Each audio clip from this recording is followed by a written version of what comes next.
이사야 18에서 22장 종합 요약.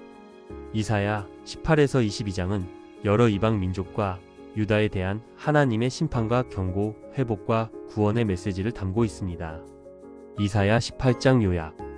이사야 18장은 당시 강대국이던 구스와 그 주변 열강의 외교적 움직임 속에서 하나님이 역사의 주권자로서 잠잠히 바라보시다가 자신의 때에 개입하셔서 열방을 심판하시고 결국 시온으로 영광을 모으시는 장입니다.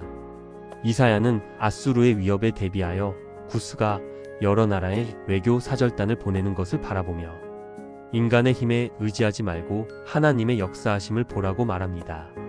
이사야는 하나님께서 산 위에 깃발을 세우시고 나팔을 불 때 모든 사람이 귀를 기울여야 한다고 선포하며 온 세상의 주의를 환기시킵니다. 이는 구스뿐만 아니라 온 세상을 향한 예언적 메시지입니다. 하나님께서는 인간의 계획과 상관없이 당신의 처소에서 조용히 내려다 보시며 개입하실 때를 기다리십니다. 추수 직전에 포도송이가 익어갈 때 하나님이 가지를 낫으로 베어버리듯이 교만한 열강의 계획을 갑자기 꺾으시고 그 세력을 잘라내십니다. 그날의 시체들이 들짐승과 새들의 먹이가 되는 큰 심판이 임할 것입니다. 그러나 마지막 절에서 장대하고 강성했던 교만한 백성들이 결국 예물을 들고 시온산, 곧 만군의 여호와의 이름이 계신 곳으로 나오게 될 것이라고 선언합니다.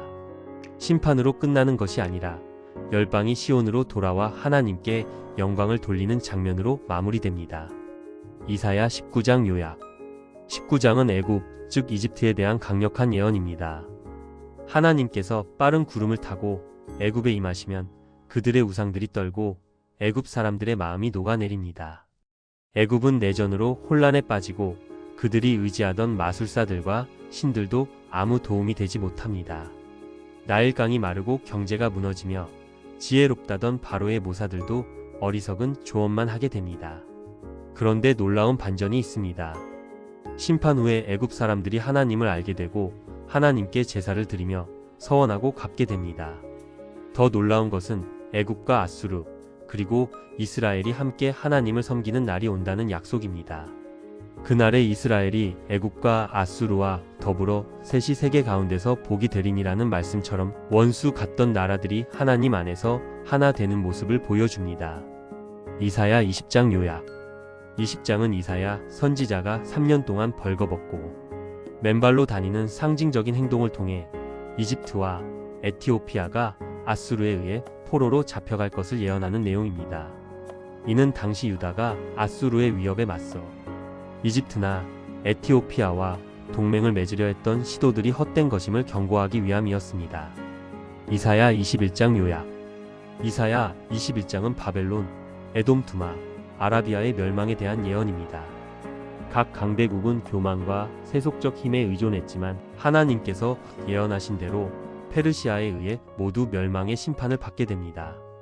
하나님은 각 민족에 대한 공의로운 심판을 통해 당신의 주권을 드러내십니다.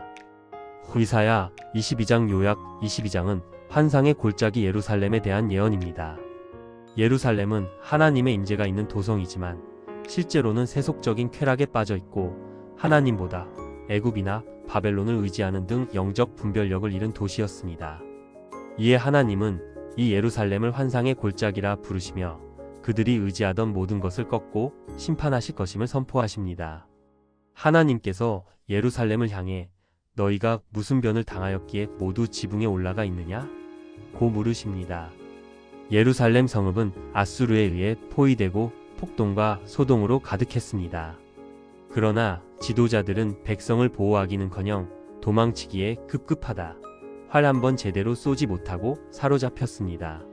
백성들도 마찬가지였습니다. 적군이 아직 멀리 있는데도 지레 겁을 먹고 도망치다가 포로가 되었습니다.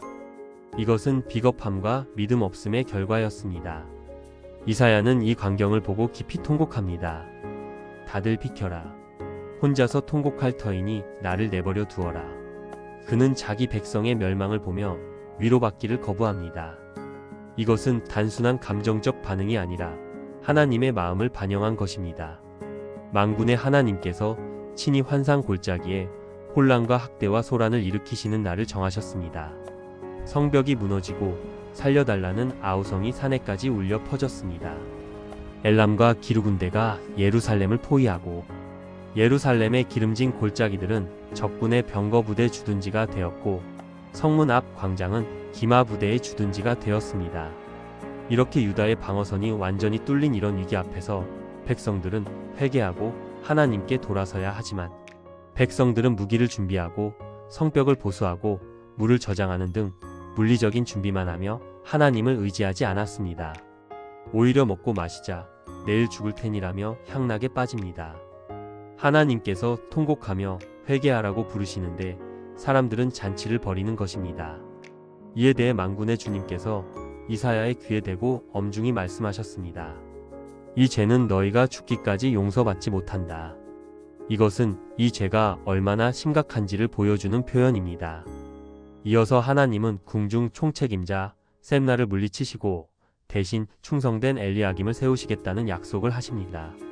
셈나는 자신을 위하여 높은 곳에 무덤을 파는 교만한 자로 관직에서 쫓겨나게 되고 엘리야김은 다윗의 열쇠를 받아 단단한 곳에 잘 박힌 못같이 견고하게 되어 가문을 빛낼 것이라고 선언하십니다.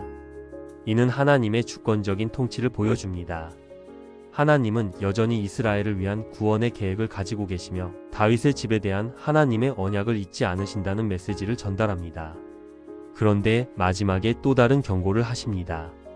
그날이 오면 단단한 곳에 잘 박힌 못이 삭아서 부러져 떨어질 것이니 그 위에 걸어둔 것들이 산산조각이 날 것이다. 이 말씀은 아무리 견고해 보이는 지도자도 결국은 하나님을 의지하지 않으면 못이 삭아서 떨어지듯이 무너진다는 뜻입니다. 인간의 모든 영광, 모든 권력도 하나님이 허락하신 것일 뿐 그것에 안주하면 무너진다는 경고입니다.